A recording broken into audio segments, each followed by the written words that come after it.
Namaku Jerry. Kejadian ini aku alami pada tahun 2015 yang lalu. Pada saat libur lebaran sekitar bulan Juli 2015.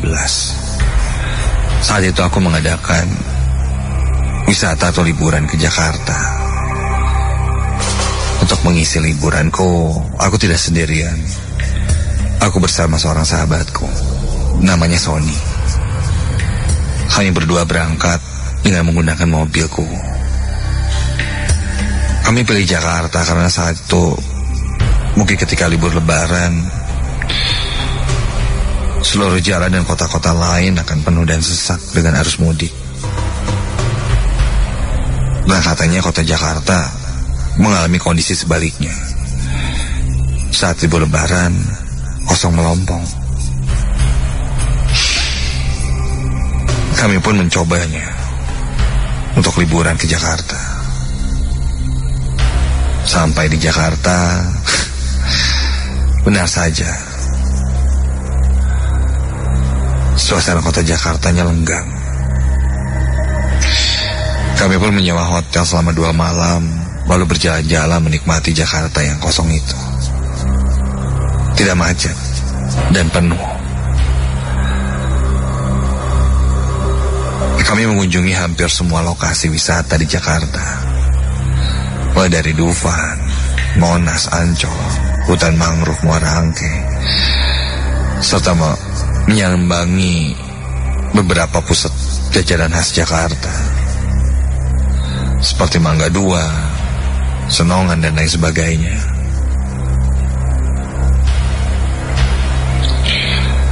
Pada hari ketiga, kami berdua pun akan kembali pulang ke Bandung. Karena temanku Sony besoknya ada acara bersama keluarganya. Kami pulang dari Jakarta sekitar jam 6 sore. Sony menyarankanku untuk mengambil jalan pulang ke arah puncak. Tapi aku menolak usulannya dengan berkata, jika lewat puncak dengan kondisi liburan seperti ini, pasti akan sangat macet dan akan berjam-jam. Aku coba cari jalan alternatif lain untuk lebih cepat sampai ke Bandung, kataku. Karena Sony ketakutan dengan macetnya pulang ke arah Bandung. Aku lalu mengambil jalan menuju arah tol Cikampek dengan tujuan selanjutnya tol Cipularang.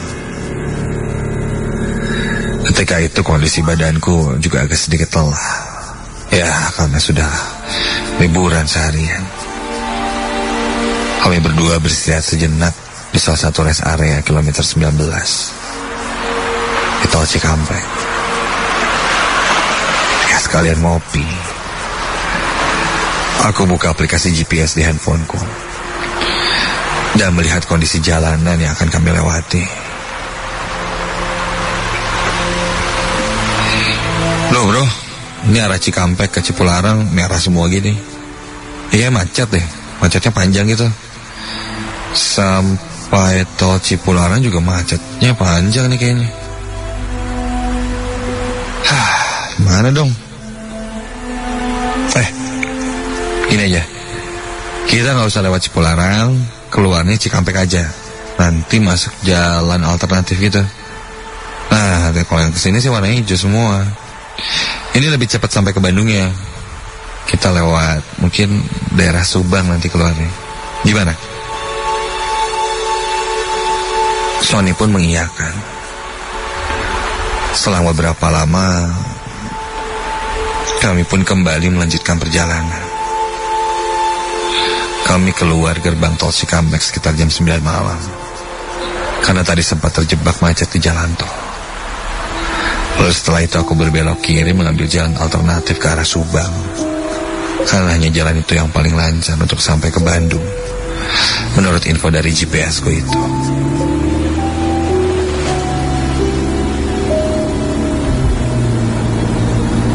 Benar saja, ketika lewat jalan itu, memang betul jalan tersebut lenggang. Hanya ada beberapa kendaraan saja yang melintas. Jalannya juga tidak terlalu besar. Ya, maklumlah, jalan alternatif. Kami pun terus menyusuri jalan itu. Selang beberapa waktu, kami pun sampai di satu daerah yang banyak terdapat pohon karet. Mulai tidak ada rumah-rumah penduduk, hanya ribuan pohon karet saja yang menjulang dan bertebaran di sisi kiri dan kanan jalan.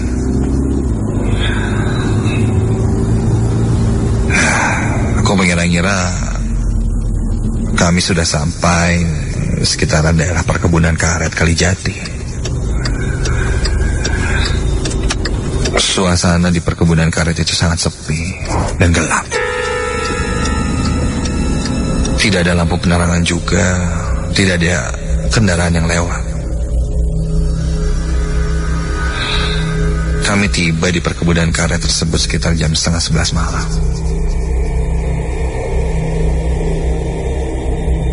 Karena sepi dan hampir tidak ada kendaraan lain, aku jadi merasa tidak yakin dengan jalan ini. Ini benar nggak ya?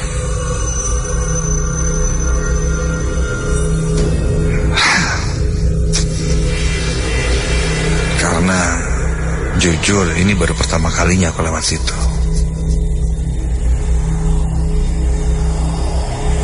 Namun GPS ku mengarahkannya ke jalan ini. Ya mungkin memang ini jalannya. Seiring perjalanan itu, perasaanku pun mulai tidak enak. Aku mulai gelisah dengan jalan itu. Aku meminta Sony untuk kembali memastikan jalan di GPS. Tapi ketika ia melihatnya, di sekitaran jalan itu tidak ada sinyal. Entahlah, mungkin karena gunung atau apalah. Kami berdua mulai gelisah karena jalanan semakin sepi dan gelap. Tidak ada lampu penerangan jalan di sana. Kulihat juga markah jalan sudah hampir tidak terlihat. Ini kemana ya? Hanya lampu mobil kami yang menerangi jalan yang seolah-olah tidak ada ujungnya itu. Tak berapa lama setelah itu, mobil aku kendarai terasa mulai berat. Entahlah, berat sekali. Seolah-olah seperti ditumpangi oleh banyak orang. Padahal saat itu hanya kami berdua dan jalanan pun tidak menanjak. Tapi entah kenapa gas mobilku mulai berat. Suasana jalan pun kali itu mulai berkabut. Aku menjalankan mobil secara perlahan karena jarak pandang yang terbatas dan mobil ini pun terasa sangat berat. Untuk tancap gas pun tidak akan bisa. Aku coba mengatur persneling hingga tiba-tiba mesin mobil mendadak mati. Mati sih. Aku pun coba menstarter ulang, namun tetap tidak bisa. Mobilku tidak menyala. Aku dan Sony saling berpandangan kebingungan. Karena ingin cepat pergi, aku pun memutuskan untuk keluar membuka kap mobil dan memeriksa kondisi mobil. Mungkin saja ada yang salah dari mesinnya. Jika aku berada di luar dan membuka kap mobil, aku perhatikan kiri dan kanan. Suasana jalan itu gelap, sepi. Tidak ada yang lewat satupun ataupun tidak ada pencahayaan. Hanya lampu hazardku saja yang berkedap-kedip. Anak kami berhenti tepat di tengah jalan. Aku cek kondisi mesin mobil. Sepertinya tidak ada masalah. Air radiator semuanya. semuanya masih aman. Lalu kenapa mobilku mogok? Dan pada saat itu samar terdengar suara derap langkah kaki orang-orang. Suaranya berasal dari arah depan mobil. Penasaran aku berbalik melihatnya. Dari balik kabut-kabut itu di depan jalan sana, aku melihat sekumpulan orang-orang mendekati mobil kita. Terlihat berbaris dan menggunakan pakaian tentara. Jumlahnya cukup banyak.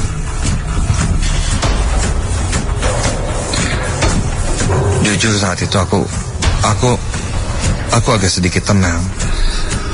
Karena mungkin saat itu ada yang sedang latihan militer para prajurit tentara di tempat itu. Dan aku pun seperti ada teman. Kami pun menunggu sejenak sampai mereka melewati kami. Siapa tahu bisa minta bantuan. Para prajurit itu semakin mendekat. Kini mulai terlihat ada yang janggal. Pakaian mereka tidak loreng seperti tentara biasa pada umumnya. Warnanya terlihat agak sedikit muda, tidak gelap. Mereka pun semakin dekat dan melewati kami. Kini gue bisa lihat mereka semua tertunduk tanpa mengeluarkan suara apapun. Hanya suara derap langkah kaki saja yang terdengar.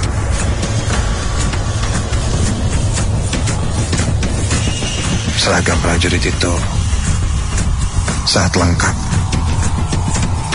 Memakai buat, membawa senjata, dan juga helm. Tapi terlihat agak sedikit lusuh. Ya, aku masih menganggapnya wajar, karena mungkin mereka baru saja latihan. Pakaiannya terlihat kotor. Hingga tiba-tiba tercium bau amis yang menyeruak seketika.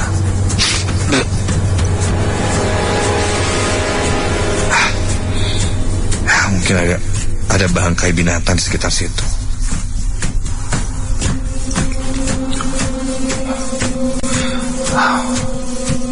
Tidak ada satupun dari tentara itu yang menyapa kita.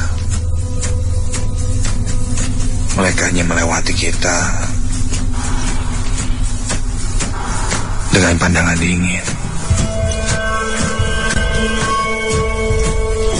Aku belum memberanikan diri mencoba meminta tolong.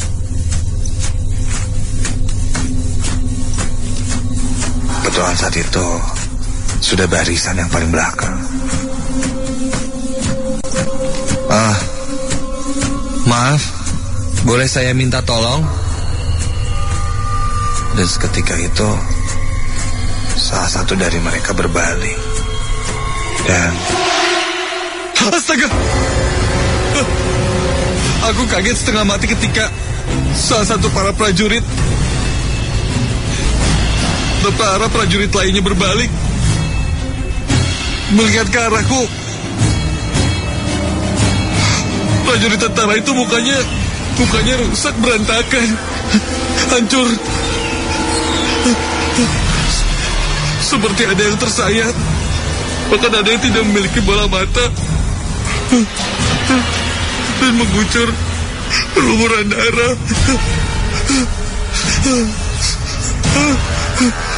Aku pun langsung berlari masuk ke dalam mobil. Dalam ketakutan aku coba menyalakan kembali mobilku itu. Ayo dong. Dan syukurlah mesin mobil pun kembali menyala. Namun pada saat kami akan pergi, Aku lupa, belum sempat menutup kap mobilku tadi.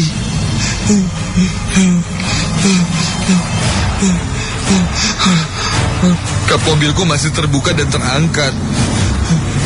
Mau tidak mau aku harus menutup kap mobilku itu. Jika tidak, kami tidak bisa melihat apa-apa di depan jalan. Akhirnya dengan sisa keberanian, aku pun kembali keluar untuk menutup kap mobil.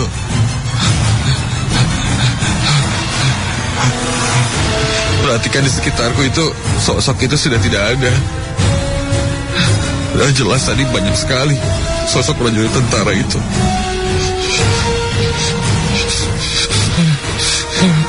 Aku pun menutup kap mobilnya. Aku masuk ke dalam mobil. Dan ketika aku nyalakan lampu mobil, astaga! Kami melihat dengan jelas ketika lampu mobil menyala di depan mobil kami.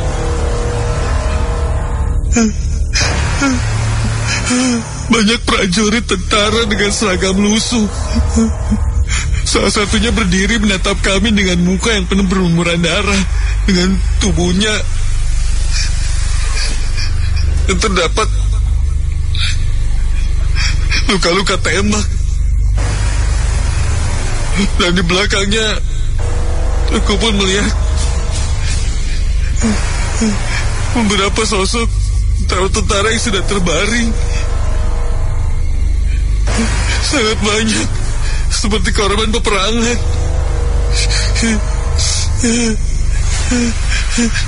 Jantungku berdegup semakin kencang. Tanganku bergetar. Sony menepuk bahuku menyadarkanku agar segera cepat pergi dari sana.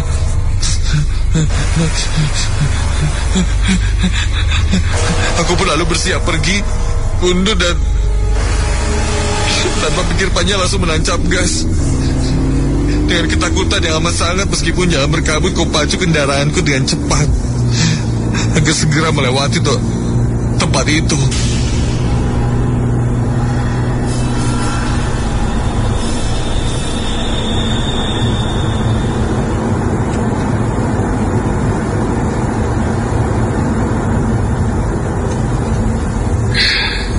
Akhirnya kami pun keluar hutan karet itu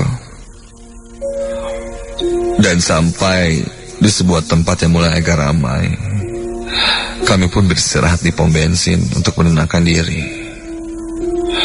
dan memutuskan untuk menginap di sana sampai pagi.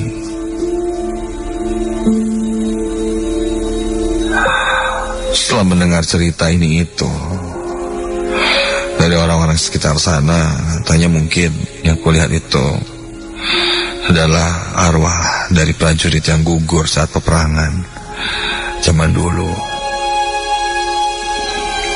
Entah itu tentara kita atau tentara penjajah, aku tidak mengerti. Karena mukanya sudah tidak jelas. Yang jelas, mungkin itu salah satu jalur angker yang tidak akan kulewati lagi ketika malam hari.